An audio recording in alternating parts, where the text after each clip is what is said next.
diagram from page 183 in the Concepts of Biology book.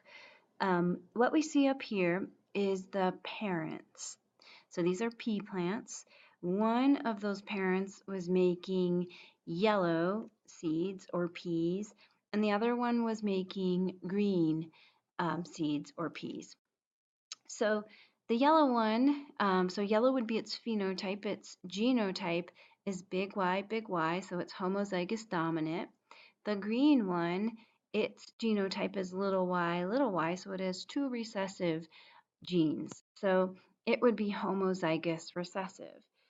So when organisms that are carrying two copies of a gene make gametes, there's a reduction division that occurs, and there's only one gene in their gametes for all of the genes in their genome. So diploid organisms have two, but their gametes only have one. So for example, humans are diploid organisms, and in all of the egg cells or sperm cells that we make, there's only going to be one copy of each of those genes. So that's what we see here. And if you don't have any diversity in your genome for a particular gene like we see here, you know what the gamete is going to include. For the yellow pea parent, it's going to be big Y. For the green pea parent, it's going to be little y. So we know for sure that there's only one option for the genotype of the offspring of these two parents. They're definitely going to get one big Y from this parent, maybe in an egg cell, and one little y from this parent, maybe in a sperm cell, which is conveyed in the pollen in these pea plants. So that's going to mean that all of their offspring have the heterozygous genotype. They're all big Y, little y. So now this is the F1 generation. Mendel called these guys the F1 generation, the offspring of these parents. The F1 generation has two different alleles, right? So they're heterozygous. So they could make gametes that either had a big Y or a little y. And that's what we see in the construction of this Punnett square down here.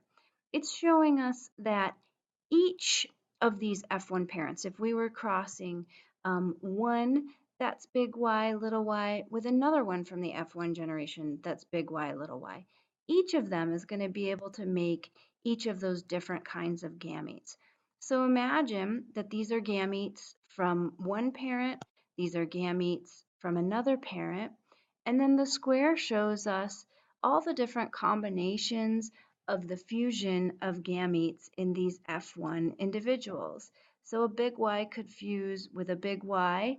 Let's say these are in the sperm, these are in the eggs. They could fuse, and then the offspring would be homozygous dominant. A big Y could fuse with a little y. We would have a heterozygous individual. A big Y could fuse with this little y. We would have another heterozygous individual. And if a little y fused with a little y, we'd have a homozygous recessive individual.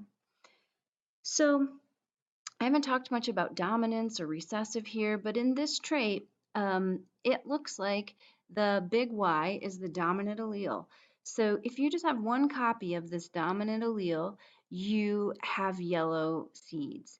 We see that this individual has two, still yellow. You have to have two copies of the little y, the recessive allele, in order to show the recessive trait, the green seeds. That's why this individual was yellow. It only needed one copy of the dominant allele to show the dominant phenotype, the yellow seeds. So that might help us interpret the phenotypes in this square. This one would be yellow, the homozygous dominant would be yellow. It only needs one copy of the big Y. It's got two, it's definitely going to be yellow, but these guys are going to be yellow too, the heterozygotes. There should be, for every 4 offspring of parents that are of the heterozygous genotype, we should expect one of them to be green and 3 of them to be yellow. So that's what the squares are doing for us. They're telling us that they're showing us all of the different options for outcomes for breeding outcomes with two particular parents. And basically down here, this shows us the genotypic ratio versus the phenotypic ratio. The genotypic ratio is going to be a 1 because there's one homozygous dominant, to 2 because there's two heterozygotes, to 1 because there's one homozygous recessive. Well, the phenotypic ratio is a 3 to 1, and that's because we have 3 yellow for every 1 green. Okay, I hope this helps.